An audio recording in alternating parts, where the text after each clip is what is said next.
you got some great stories in the book, and we want the folks to read it. But can you kind of give a sense as that 18 final holes on the Monday, the playoff holes, not only Rocco's play, but Tiger's knee? How bad could you see it was? Well, I mean, it didn't look any different, any worse, any better on Monday than it had looked. There were certain moments when he grimaced, probably not coincidentally when he hit a bad shot. But, as he said, nothing was going to get him off the golf course. I mean, it's short of, the knee just buckling and him being unable to walk. But I think what really set the tone for that day was when the two of them first went out on the range to warm up. Rocco had woken up that morning, and the only clean shirt he had was red. And, red is Tiger's color on Sunday. And Rocco thought, look, it's my only clean shirt. I can wear this. I can wear a dirty shirt. I can wear no shirt. So he put on the red shirt, and as soon as he got on the range, Tiger walks over, puts out his hand, and says, "Nice blanking shirt." To which Rocco replied, "Hey, pal, it's not Sunday. This is what I got. Let's go play." And I really think that set the tone for the day, that Rocco took the approach, look, I know you're Tiger Woods. I know how great you are. I know you like to go into this cone of silence on the golf course. But I'm going to be me. I'm going to play the way I play. I'm going to talk. I'm going to make jokes and do my thing. And you can see throughout the round Tiger laughing at Tiger's jokes and the two of them talking. And it was a completely different atmosphere than what you usually see when Tiger's involved. And I think that was one of the reasons why both of them played so well. You can kind of get the sense of that on that Monday, that Rocco, even though there's high pressure out there, he was having fun. I don't think he felt as much pressure. He was really enjoying it. He said one of the things that he's happy about is that when he looks back, he doesn't have to say, gee, I wish I could have stopped long enough to enjoy what I was doing. He did.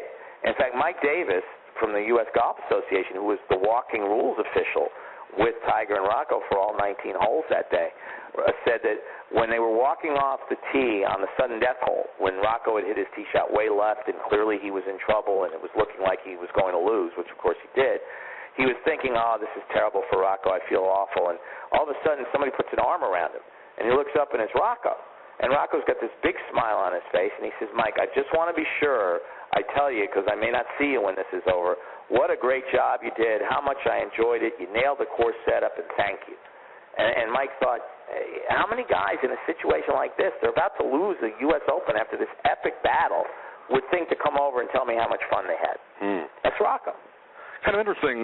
Tiger's had really two epic battles in majors. This one with Rocco Mediate, and the other one a few years ago with the PGA with Bob May, another kind of an unknown that you really haven't heard from again. Do you think Rocco will be back to that level? Well, I hope so. Now, with Bob May, he had, ironically, I guess, he had to have major back surgery after the PGA and has never really been the same player and is playing on the Nationwide Tour right now. Rocco hasn't played very well since the Open last year. A lot of it has to do with the health of Cindy Hilfman, the physiotherapist I mentioned, who he now travels with, who's been very sick with a kidney disease, was sick again this weekend. If you look at his scores at the Memorial, it's not coincidence that he played so poorly this weekend.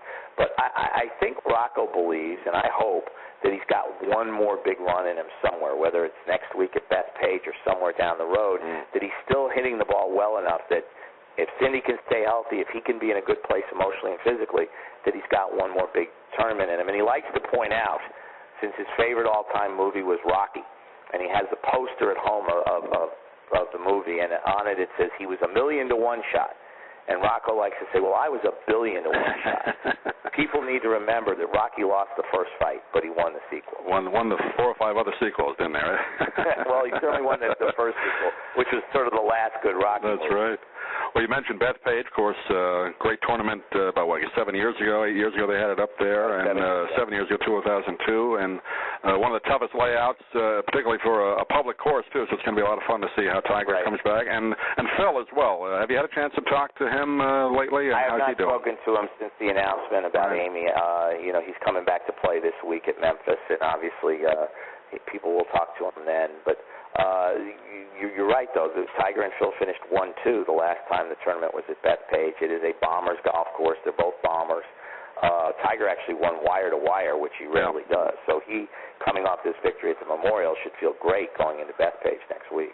Well, this is a book that's great for Father's Day. Is the U.S. Open always on a Father's Day weekend? It's Rocco Mediate. Are you kidding me? Written by great author and columnist and commentator John Feinstein. John, always fun to talk to you, and I'm sure we'll do it again when the next book comes out. But thanks for joining us today. Doug, I look forward to it. Thanks for having me again.